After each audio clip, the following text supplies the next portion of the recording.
सभी को good morning, नमस्ते। आज हम कंप्यूटर मेमोरी के विषय में चर्चा करते हैं आपसे कि कंप्यूटर में मेमोरी क्या होती है और मेमोरी की क्या भूमिका है और मेमोरी को और क्या कहते हैं, कितने प्रकार की मेमोरी होती है। तो हम शुरुआत करते हैं कंप्यूटर मेमोरी की। तो मुख्य रूप से कंप्यूटर मेमोरी दो प्रकार की होती है। कंप्यूटर मेमोरी जैसे प्राइमरी मेमोरी और सेकेंडरी मेमोरी, ठीक है। और इस मेमोरी को स्टोरेज डिवाइस भी कहते हैं, मतलब एक संग्रहण डिवाइस भी इसे कहा जाता है, ठीक। तो जो प्राइमरी मेमोरी और सेकेंडरी मेमोरी है, तो हम इसमें बात करते हैं। जैसे प्राइमरी मेमोरी दो प्रकार की होती है, जिसे रैम और रोम के नाम से जाना जाता है। रैम मतलब रैंडम एक्सेस मेमोरी और रोम रीड ओनली मेमोरी। तो जो हमारा रैम है, ये डेटा को टेम्प्रोरी स्टोर करके रखता है। जैसे अगर लाइट चली जाती है, कंप्यूटर बंद हो जाता है अचानक से, तो जो इस मेमोरी में डेटा होगा वो आपका डिलीट हो जाएगा, मतलब डेटा लॉस हो जाएगा। इसलिए इस मेमोरी को वोलेटाइल मेमोरी के नाम से भी जाना जाता है। और जो रोम होता है, इसमें जो डेटा होता है वो डिलीट नहीं होता है कभी भी।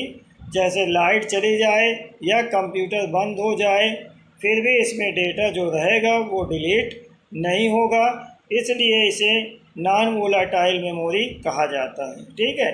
तो रोम में जो डेटा होता है वो एक प्रकार का जो है बायोस, जो बेसिक इनपुट आउटपुट सिस्टम, जो कंप्यूटर निर्माण के समय ही इसमें संग्रहित कर दिया जाता है और रोम को मदरबोर्ड में फिक्स कर दिया जाता है, ठीक है। तो ये रैम और रोम ये दोनों प्राइमरी मेमोरी है। अब हम बात करते हैं रैम के प्रकार की।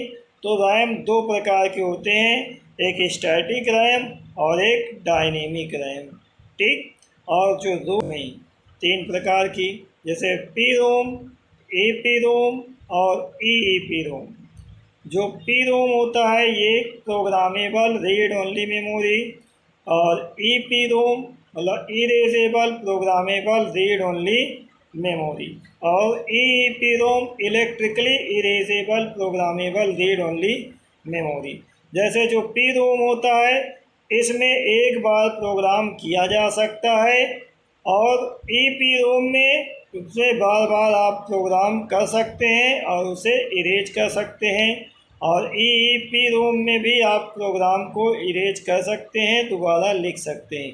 लेकिन दोनों में अंतर इतना है कि ई पी रोम में इलेक्ट्रिकली इरेज कर सकते हैं और ई पी रोम में परावैज्ञानिक किरणों के माध्यम से इरेज किया जा सकता है, ठीक है। तो इस प्रकार से हमारा ये प्राइमरी मेमोरी है।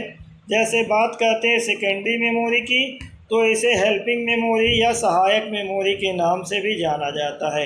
इसमें जैसे कि floppy disk, hard disk, pen drive, SSD मतलब सॉलिड स्टेट ड्राइव, और हार्ड डिस्क को एचडीडी मतलब हार्ड डिस्क ड्राइव के नाम से जाना जाता है, और एफडीडी मतलब फ्लॉपी डिस्क ड्राइव के नाम से जाना जाता है। और बात करें जैसे सीडी और डीवीडी, ठीक है। तो इस प्रकार सीडी का पूरा नाम कॉम्पैक्ट डिस्क और डीवीडी का डिजिटल वर्सटाइल डिस्क होता है। तो ये हमारी सेकेंडरी मेमोरी होती हैं। जैसे पेन ड्राइव है, तो ये हमारा जो है एक कंप्यूटर से दूसरे कंप्यूटर में डेटा ट्रांसफ़र करना होता है, तो ये ट्रेवल करने के लिए बहुत ही आसान होता है। इसमें डेटा को हम कहीं एक जगह से दूसरे जगह पे ले जा सकते हैं, ठीक है। तो इस प्रकार से ये हमारा जो है कंप्यूटर की मेमोरी है, जैसे प्राइमरी और सेकेंडरी के रूप में जाना जाता है।